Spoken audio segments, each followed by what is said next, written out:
नमस्कार साथियों, मैं हूं आपके साथ चेतन पाठक और आप देख रहे हैं एनएमएफ न्यूज। मेरे साथ वरिष्ठ पत्रकार पंकज प्रसून साहब मौजूद हैं और संसद में लोकसभा के सदन में जो हंगामा आज देखने को मिला उसके बारे में हम चर्चा करने वाले हैं, क्योंकि बीजेपी जो है अब खूब गुस्से में है। खबर है कि बीजेपी ने बीते मंगलवार सदन के लिए, क्योंकि आज बेहद महत्वपूर्ण दिन था और आज के दिन एक देश एक चुनाव का जो बिल सरकार ने रखा उसके लिए पार्टी ने मंगलवार को ही सभी सांसदों को व्हिप जारी कर यह कहा था कि सभी को सदन में रहना अनिवार्य है। लेकिन 20 सांसद नदारद नजर आए, 20 सांसद पहुंचे ही नहीं। अब खबर है कि बीजेपी उनके खिलाफ नोटिस जारी करने वाली है। पंकज जी आपको बताएंगे कि आखिर पूरा ये मामला क्या है और बीजेपी अब आगे क्या एक्शन ले सकती है, सर पार्टी जो एक्शन क्या ले सकती है, पंकज जी।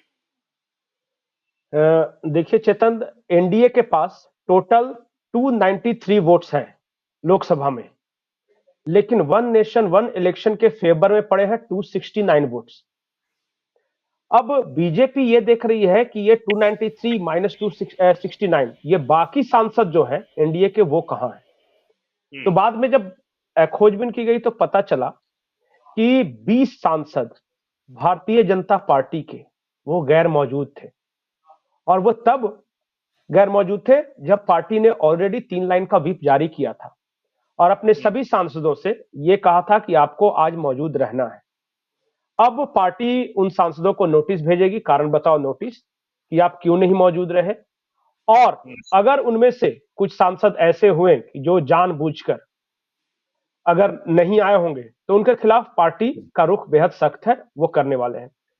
देखिए, चुनाव इसका रिजल्ट पे बहुत ज्यादा असर नहीं पड़ा क्योंकि 269 वोट्स फेवर में पड़े और 198 वोट अगेंस्ट में पड़े हैं इसके।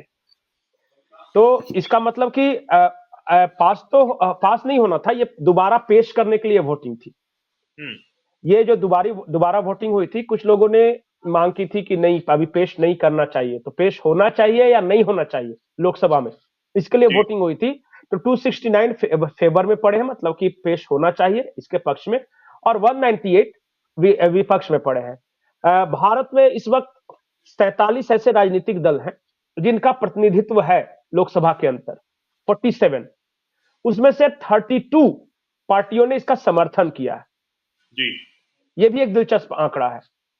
लेकिन बीजेपी के 20 लोग कैसे एब्सेंट हो गए, ये किसी की भी समझ में नहीं आ रहा है, और ये बहुत बड़ा झटका है।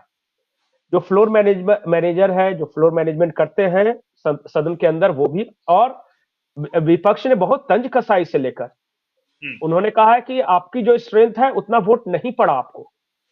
अब क्यों नहीं पड़ा, ये भाई जवाब वही सांसद दे सकते हैं या पार्टी दे सकती है। पंकज जी, एक दो का आंकड़ा नहीं था ये कि एक दो सांसद किसी कारण की वजह से नहीं आ पाए, कोई इमरजेंसी हो गई। लेकिन 20-20 सांसद अगर किसी पार्टी के नदारद रहे, सदन में नहीं पहुंचे, और तब जब पार्टी के लाइन की तरफ से, पार्टी की जो कमान है उसकी तरफ से कह दिया गया था कि मंगलवार को कि आपको रहना ही है, और इतना बड़ा बिल अगर पेश हो रहा है, सबकी, पूरे देश की निगाहें इस पर थी। और एक चीज और है कि इसमें 2/3 मेजोरिटी चाहिए पास कराने के लिए, ये तो पेश करने के लिए था ना, ये बहुमत। और 2/3 मेजोरिटी का मतलब कि अगर 461 टोटल है अभी जो स्ट्रेंथ है, मौजूदा स्ट्रेंथ, और 2/3 के लिए चाहिए 307 वोट्स, 307 वोट चाहिए पास करवाने के लिए, और उसमें सिर्फ 263 वोट्स पड़े हैं फेवर में। तो बताइए ये गैप कैसे मेंटेन होगा। और यही चिंता की बात है एनडीए के रणनीतिकारों के लिए। कौन कौन से वैसे लोग थे, किस पार्टी के लोग थे जो नहीं आए। अगर मेडिकल ग्राउंड है या फिर इस तरह की कोई बात है तो समझ में आता है, लेकिन इतनी बड़ी संख्या में अगर एब्सेंट है तो यह सिर्फ मेडिकल ग्राउंड नहीं हो सकता, या फिर व्यक्तिगत मजबूरियां नहीं हो सकती, कुछ तो कारण है, या फिर उनके साथ अच्छे से कोऑर्डिनेट नहीं किया गया। अगर आप इतना इंपॉर्टेंट बिल पेश करने वाले हो, आपने व्हिप ऑलरेडी जारी कर दिया है, और इसके बावजूद अगर 20-20 सांसद एब्सेंट है, नहीं मौजूद है वहां पे, तो ये तो आपकी क्षमता पे, आपके फ्लोर मैनेजमेंट की क्षमता पे ये होता है। और देखिए 307 वो मैजिक फिगर है, अगर 307 इन लोग नहीं मैनेज कर पाएंगे तो नहीं पास होगा, 2/3 चाहिए संविधान संशोधन के लिए। कहा यह जा रहा है पंकज जी कि जो 20 सांसद थे वो सिर्फ बीजेपी के रहे और उनके खिलाफ अब नोटिस जारी होने वाला है, और विपक्ष क्योंकि मजे ले रहा है, ये बता रहे हैं कि 2/3 बहुमत ही नहीं है, वो विपक्ष ही कहता हुआ नजर आ रहा है। बिल्कुल, ये तो मैंने बताया कि नोटिस भेजा गया है, पार्टी की ओर से नोटिस भेजा गया है। देखिए बात एक्सेप्ट होना नहीं है, पेश पेश होना नहीं है, बात यह है कि 307 मैनेज करना है। और आप आज लाए कितना, 269 लाए हैं आप अभी, और वो भी तब जब मायावती की पार्टी, तेलुगु देशम पार्टी हो, जनता दल सेकुलर हो और जेडीयू हो, इस तरह के दलों ने आपका, वाईएसआरसीपी, इन लोगों ने आपका समर्थन किया है, तब आपके पास 269 आए हैं। बिल्कुल। आपके अपने अपने 20 सांसद एब्सेंट है, और ये कोई छोटी मोटी बात नहीं है। और अगर विपक्ष मजे ले रहा है, पता नहीं, मुझे ये नहीं पता कि वो जो एब्सेंट है, जो गैर हाजिर रहे, उनका क्या तर्क है, और वो कहां से है, किस राज्य के हैं, क्या वो कोई जत्था है किसी एक राज्य से? अगर ये है तब तो और भी गंभीर बात है, क्योंकि सांसद आमतौर पे व्हिप का उल्लंघन नहीं करते। कुछ तो बहुत बड़ा कारण रहा होगा, और वो कारण जब तक सामने नहीं आता तब तक आप नहीं कह सकते। और पहली बार इलेक्टोरल वोटिंग हुई थी लोकसभा में, हम्म। और अमित शाह ने, लोकसभा स्पीकर ने कहा भी था कि अगर फिर भी कोई कंफ्यूजन है तो आप पर्ची से भी मतदान कर सकते हैं, जैसा कि किया जाता था पहले, बिल्कुल उसमें कोई बिल्कुल। कंफ्यूजन नहीं। इसलिए ये भी नहीं बोल सकते कि टेक्निकली उनको नहीं पता होगा इसलिए वोट नहीं डाल सके, हम्म। ऐसा कोई ऑप्शन भी नहीं था।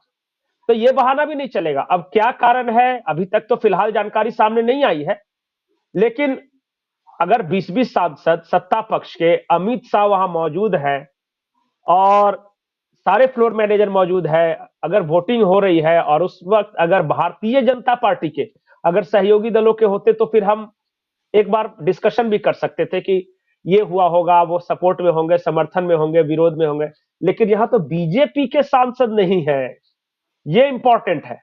और जो कहीं ना कहीं बीजेपी के, बिल्कुल, ये सवाल इसलिए भी हुआ था पंकज जी कि पार्टी का एक एजेंडा ही सबसे बड़ा अब यही बन गया है कि एक देश एक चुनाव, जिसके लिए एक बिल्कुल कमेटी किया जाता है, पूर्व राष्ट्रपति उसकी अध्यक्षता करते हैं, एक बहुत लंबी चौड़ी रिपोर्ट तैयार होती है, उसके बाद ये बिल पेश किया जाता है। तो यानी कि एजेंडे में है पार्टी के। आप क्या बताएंगे वो 20 नहीं सांसद नहीं, जाने क्षेत्र में? जो अभी तक जो सूत्रों के हवाले से खबर आ रही है, वो खबर ये है कि कर्नाटक और साउथ के कुछ सांसद थे जो एब्सेंट थे। जी। अब, और कर्नाटक के अगर है तो ये बीजेपी के लिए खतरे की घंटी है, क्योंकि कर्नाटक में एक डी शिव कुमार भी है, और उन्हें मास्टर ऑफ क्या कहा जाता है वो जानते हैं लोग।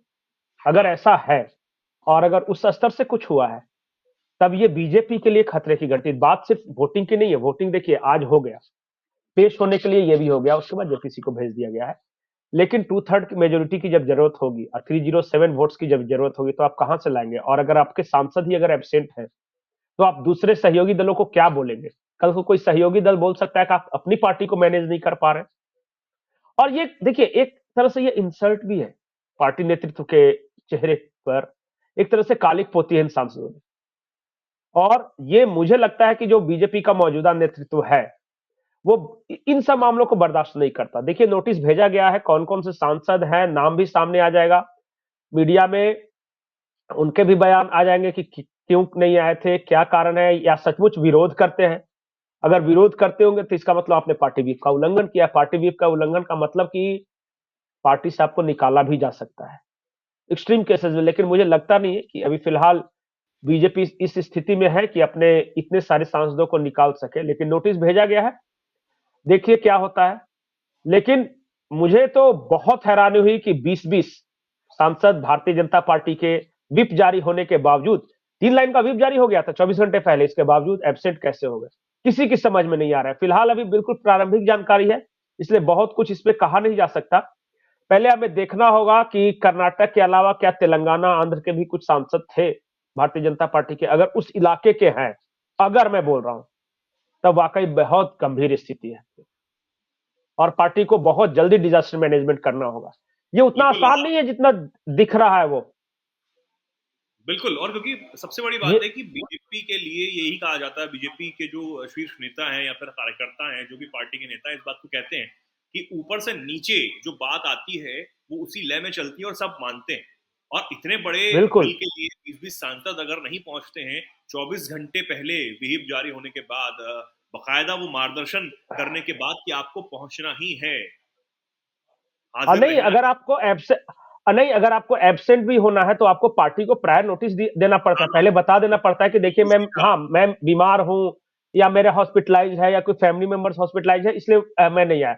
जहां तक मुझे जानकारी है अब तक इन लोगों ने अपनी पार्टी को इन्फॉर्म नहीं किया था, क्योंकि अगर पार्टी को इन्फॉर्म करता तो फिर नोटिस भेजने की जरूरत ही नहीं पड़ती, फिर नोटिस क्यों भेजा जाता? अगर हाँ, पहले से इन्फॉर्म किया हुआ होता तो नहीं। कोई इन्फॉर्मेशन भी अब नहीं दी गई। अच्छा, दोनों तरफ से ये कम हुए हैं। इंडिया अलायंस की ओर से भी, इंडिया अलायंस का टोटल स्ट्रेंथ है 232, हम्म, 230, वोट पड़े 198, तो 32 वहां भी एबसेंट है।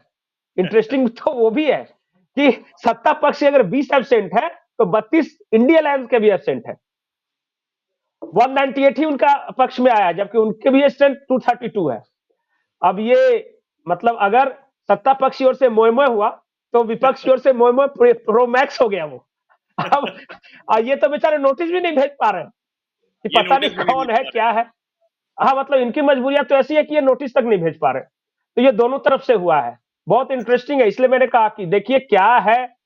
अब ये तो सिर्फ पेश होने के लिए था, जब पास होने वाला होगा तो ये जो 32 विपक्ष की ओर से एब्सेंट हुए या सत्ता पक्ष की ओर से जो 20 एब्सेंट हुए, इनका क्या रुख रहेगा? क्योंकि 32 अब 20 52 हो जाते हैं। इन 52 सांसदों का क्या खेल होगा उस वक्त देखना होगा।